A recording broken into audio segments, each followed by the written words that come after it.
এই 4টা গুণ আপনার মধ্যে থাকলে আপনি জান্নাতে যাবেন। আর যদি না থাকে, যত বড় হাজী সাহেব হন, আপনি জান্নাতে যাইতে পারবেন না। নাউজুবিল্লাহ, জোরে বলেন। তাহলে আমাদেরকে এই 4টা গুণ অর্জন করা দরকার। রাব্বুল আলামিন কি বলছেন খেয়াল করেন, আখিযিনা মা আতাহুম রাব্বুহুম ইন্নাহুম কানু ক্বাবলা যালিকা মুহসিনিন।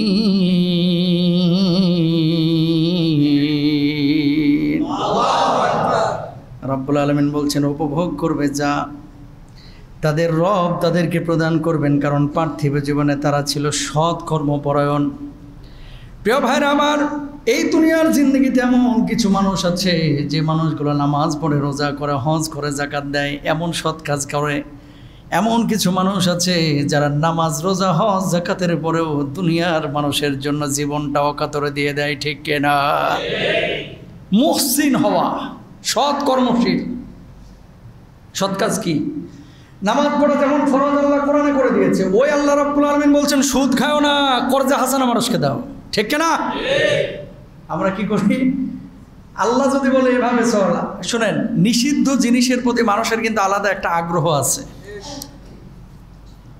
যারা মদ খাইছেন গোপনে জীবনে একবার, আল্লাহ মাফ করুক, এখানে অনেকে হয়তো থাকতে পারেন, বা 2-1 সিপাচাপাই থাকতে পারে যে হুজুর একবারে 1 ঢোক মারছিলাম টেস্ট নেওয়ার জন্য।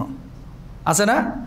মদের চাইতে টেস্টের জিনিস বহুত আছে পৃথিবীতে, বুঝছেন, বহুত আছে, কিন্তু এই জিনিসটার প্রতি মানুষের একটা আগ্রহ আছে। আচ্ছা, মদ কি মিষ্টি নাকি টক, ঝাঁঝালো নাকি তিতগুটে নাকি তিতা, এরকম একটা মানুষের ভিতরে একটা আগ্রহ বা কিউরিসিটি আছে। বাচ্চাদেরকেও খেয়াল করবেন, যদি বলা হয় যে এই কাজটা করিস না, ওটা আরও বেশি করে। যদি বলা হয় যে এখানে আগুন টাগুন জ্বালাও না, বাড়ি পুড়ে যাবে, পর্দার পাশে খবরদার মোমবাতি জ্বালাও না, ম্যাচের কাঠি জ্বালাও না, বাড়ি জ্বলে যাবে। এতদিন কিন্তু এই ফিলিংস তার মাথার মধ্যে ছিল না, এখন আবার শয়তানে তখন তারা লাড়ে যে একটু মাইরেই দেখ না, কেমনে জ্বলে, একটু দেখ। কথা বলেন না কেন? তো নিষিদ্ধ জিনিসের প্রতি মানুষের কি থাকে? একটা আগ্রহ থাকে। কিছু মানুষ আছে যারা আল্লাহকে ভয় পায়, আল্লাহকে, আল্লাহ রাসূলকে অনুসরণ করে। গোটা দুনিয়া একদিকে চলে যাবে, জীবন চলে যাবে, বুকের রক্ত চলে যাবে, কল্লা উড়ে যাবে, মানুষ আল্লাহ রাব্বুল আলামিন যে জিনিসগুলো মানুষের মধ্যে হারাম করেছে এই হারামের মধ্যে জড়াইবে না, তারাই হচ্ছে আসলে ইমানদার, ঠিক কিনা? কে কি বলতেছে এটা দেখার টাইম নেই। বিপদে যখন পড়বেন ছেলেও কিন্তু আপনারা চিনবে না, কথা কয় না। ওই যে দেখতেছেন না, এক ছাগলে কত কি করে হেলাইল, বুঝেন নাই? ছেলে কয় আব্বার আমি ছাড়বো না, মেয়ে আবার কয় আব্বার আমি ছাড়বো না। ছেলে বলল যে উনি আমার আব্বা, বাপে বলতেছে না এটা আমার ছেলে না। কি যে একটা খেলা তামাশা! আর এই কথাগুলো তো আল্লাহ আগেই কোরআনে বলে দিয়েছে। কি রাব্বুল আলামিন বলছেন, আল মালু ওয়াল বানুনা জিনাতুল হায়াতিদ দুনিয়া। সন্তান, সন্ততি, সম্পদ, এগুলো পৃথিবীতে আল্লাহ রাব্বুল আলামিন দিয়েছেন কেন? পৃথিবীটাকে সাজানোর জন্য। ওমাল হায়াতুদ দুনিয়া ইল্লা মাতাউল গুরুর। এই পার্থিব জীবন পুরোটাই ধোঁকা। কথা কোন ঠিক না? আচ্ছা ভাই, একটা কথা বলি আপনারে, খুব মনোযোগ দিয়ে শুনবেন। স্ট্রেট ফরওয়ার্ড কথা বলা ভালো। টাকা যে আপনি কামাচ্ছেন বা আমি কামাচ্ছি বা আরেকজন কামাচ্ছে, টাকা কি সব নিজে খাওয়ার জন্য কামাচ্ছেন? কয় টাকা ভোগ করেন আপনি? বরঞ্চ আপনি যা সঞ্চয় করছেন খেয়াল করে দেখেন। ধরেন আপনি 10 কোটি টাকা কামাইছেন বা 10 লক্ষ টাকা কামাইছেন, আপনি 2 লাখও ঠিক মতো খাইতে পারেন না। হয় জমে, না হলে ভোগ করে বউ, না হলে ভোগ করে সন্তান, না হলে জামাই, না হলে ভাই, ভাইয়ের বেটা, এইভাবে কোনোভাবে কিন্তু চলে যাচ্ছে। টাকা কামাচ্ছেন আপনি, বাসও খাচ্ছেন আপনি, আর ভোগ করছে আর একজন, ঠিক কিনা? সুতরাং বি কেয়ারফুল প্রিয় ভাইরা আমার। জান্নাতি মানুষ যদি হইতে চান, হারাম থেকে দূরে থাকতে হবে। জান্নাতি মানুষ যদি হতে চান, হারামের ধারে কাছেও যাওয়া যাবে না।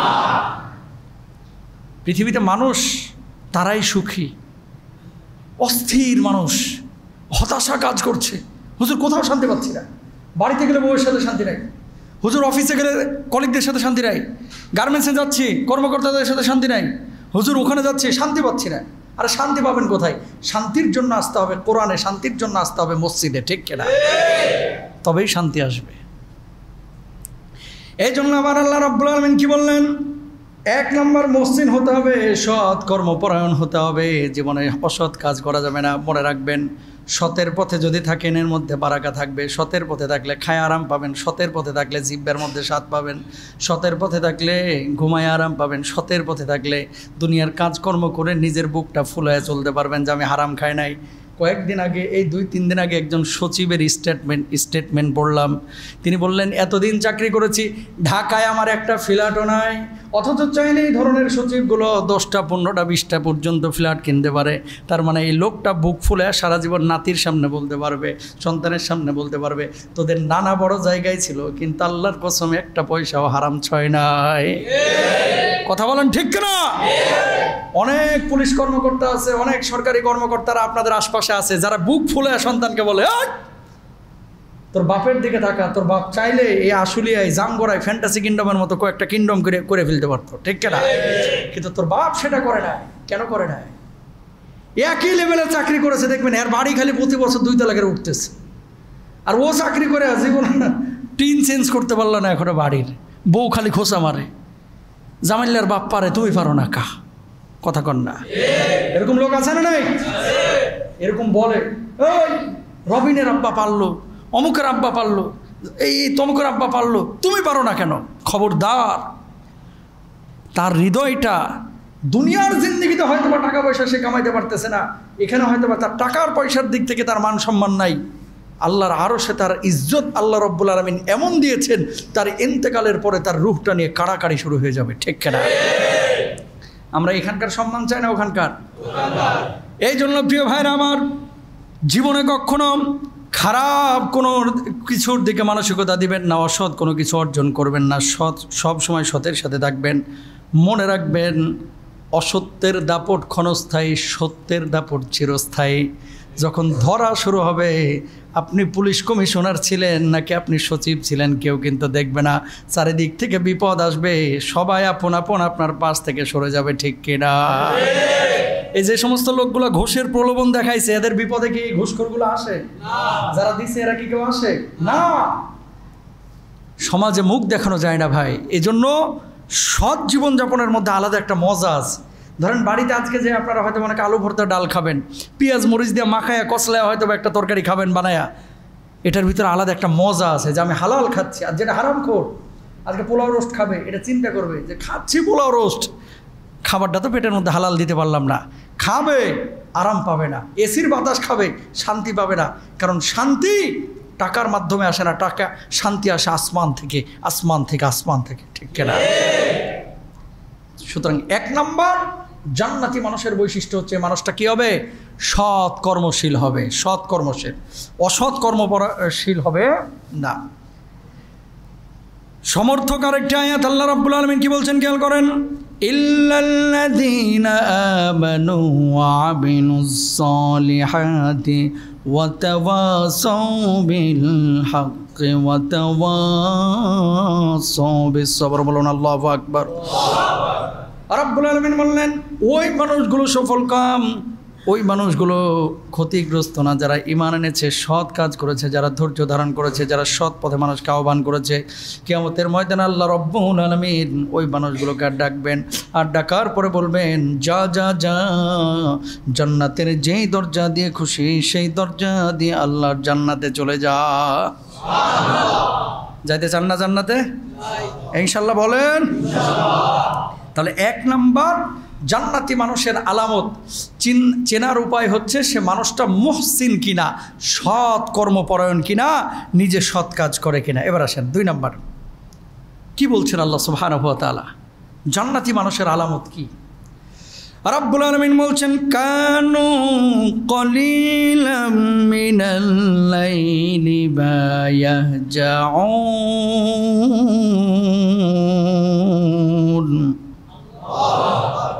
রাতের সামান্য অংশ তারা ঘুমাবে, এরা জান্নাতি মানুষ। ব্যাখ্যা করা দরকার আছে। হুজুর এমনিতে প্রতিদিন 1:30টার আগে ঘুমাই না। কে? সেরিকুর সাথে মোবাইলে চ্যাটিং ফিটিং করি, আছে না নাই? অনেকে আছে মোবাইলে ছবি দেখে, অনেকে আছে খেলা দেখে, অনেকে চ্যাটিং ফ্যাটিং করে, অনেকে গার্লফ্রেন্ড বয়ফ্রেন্ডের সাথে কথা বলে। তো সেও তো বলতেছে যে হুজুর তাহলে এই আয়াতের সাথে আমার চরিত্রের মিল আছে কেন?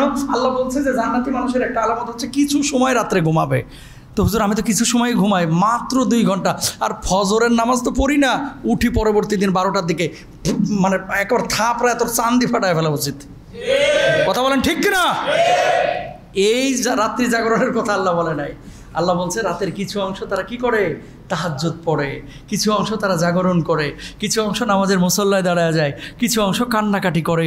আল্লাহ রাব্বুল আলামিন বলছে এরকম রাত্রি জাগরণ যারা করে এই মানুষগুলো আমার জান্নাতে হাসতে হাসতে যাবে। জাগবেন না ইনশাল্লাহ?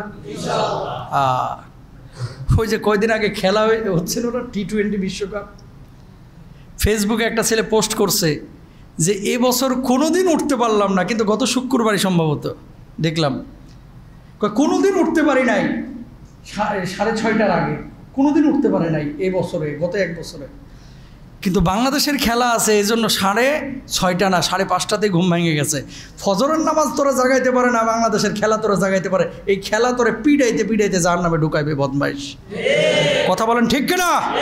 এরকম অসংখ্য লোক আছে। এই যে কোপা আমেরিকা মনে খেলা চলতেছে, কিছু কিছু পোলাপান সোশ্যাল মাধ্যমে লেখে যে আজকে এতটাই খেলা, আমরা তো জানি না কখন হয় না হয়, কিন্তু ওদের কথাই বুঝি যে খুব অ্যালার্ট, খুব অ্যালার্ট। ফজরের নামাজের জামাত কয়টায় এখানে অধিকাংশ লোক বলতে পারবে না, কিন্তু কালকে আর্জেন্টিনা ব্রাজিলের খেলা আছে কিনা, চিলির খেলা আছে কিনা, ঘানার খেলা আছে কিনা, এটা কিন্তু মুখস্থ ভাই। কথা বলেন না কেন? ফজরের নামাজ কখন এটার খবর নাই, কিন্তু খেলা কখন এটা কিন্তু একেবারে মুখস্থ। কোন দিন সেমিফাইনাল, কোন দিন কোয়ার্টার ফাইনাল, কোন দিন ফাইনাল, কয়টা কোন ওয়াক্তে, এশার জামাত 9:30 এটা জানে না, কিন্তু বিশ্বকাপ খেলা কখন শুরু হচ্ছে 8:30 এটা জানে। তার মানে তোমার ওই জান্নাতের আশা ছেড়ে দাও, তোমার নামাজের টাইমের ব্যাপারে তোমার খবর নাই, তার মানে তুমি নামাজ পড়ো না। আর নামাজ না পড়লে শুধু খেলা দেখে আল্লাহ তোমার জান্নাত দিবে না। ঠিক কেনা ভাইরা? বি কেয়ারফুল মুসলমান।